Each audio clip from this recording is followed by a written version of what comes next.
बाप रे बाप खइला खातिर त बुझाता के पार पर चढ़ जइहा स ऐसा त के बेटिए पत एकागो भौजाई बाड़ी सकी ननद के नाम सुने त विपद पड़ जाता एकागो बाड़ी सकी बाप रे बाप सोचते से कि ननद के परी का दे देती का कह देती हम त सीधा बात जाने नी जे जैसा नैहर में देखल रही वैसा करी हम ओके चाहे केहू होके कोनो बात ना मम्मी का जी करे के बा मछली बनाओ तनी हां त का अब तू आइलू ह लगन मछरी बनावतनी जाके तहारा से डसली ह हां बोलो तनी मम्मी जी हां ए मम्मी जी बड़ा लाल लाल छाना तनी जी बड़ा चू चू एकदम छनाता त का कहा नाम बा का कहा नाम बा बोलो सुनी ना मम्मी जी हमर बड़ी पसंद हटे क्यों? हौ पेटिया वाला हई। बहुत पसंद ह काट के हमारा पेटिए खा ल लेबू की कैसे बोलो तनी मम्मी जी रार बोली में तनी क्यों लस्सी नहीं खे अरे चलो तोहरी बोली में केतना रसगुल्ला का रस चुअता सब देखता मम्मी जी रे को हम तेल लगाई ना ना अरे जा हो जा हमार बेटी बिया तेल लगावे खातिर के तोन पर धधाइल नइखी तो सब बेटिए करी आए बताई रो बेटिए से तर जाई हां तूने ना आजकल के जमाना पर तोही से तरह जोग नइखे हम बेटिए से तरह तोहला से तरला बिना हमें जरूरत नहीं के हमार बेटी कह देई करे खातिर अभी बिया तो चल ये बेटिए की हां बेटिए तर दिया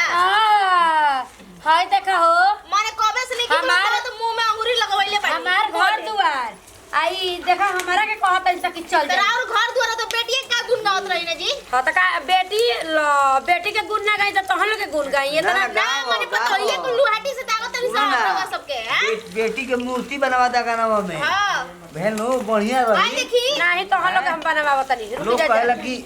एथी होली सब लड़की के बिगाड़े में मतारी के हाथ हेलो भैया जी कहला तनी जे हम तीन आदमी लेकिन बेटी के गुण गावत है बेटी खातिर लागल का मछली जी छना काहे ना ले जेबे तोहनी के कोनो दिक्कत बा तो तू रुपये देले ह की देली है 100 मामी रुपया जी ये आदमी के पेट नहीं खे ये आदमी के मन ना हटे कि हम मछली खाई आय रात बेटी के मन हटे तनी करे तनी के हम नहीं कर देंगे रात में चला जा ए जे चूल्ही के भतर भतर मत कर जा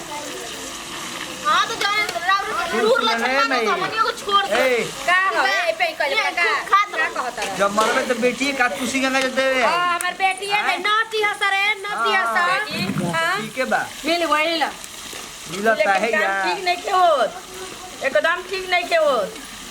अभी तक सब तुलसी का गाजर मुंह दसा की फलाना ब मर गई मरी तो बढ़िया रही हो काम हां ये मेहर माऊ अच्छा, ये बताइए। मेहर माऊ को तारा का जन्मौनी यही खाती ना अब अपने बेटिया के सास ससुर के मने न बाका होतनी आज मछली तार के दे दिया काल बुढ़िया का कही उनकर ओहो की कैसे जी आइयो दादा हमारा के मुंह में लागल बाड़ी से हो दादा मने में रुआवे वाला का बात है दादा अथवा में हमारी का गोड़ी का रे गोड़ी का रे हमार लड़की के नाम पर एकदम डभाइल बाड़ी सा चाहते से कुल हमारे भीड़ में आवो आई रे हटावा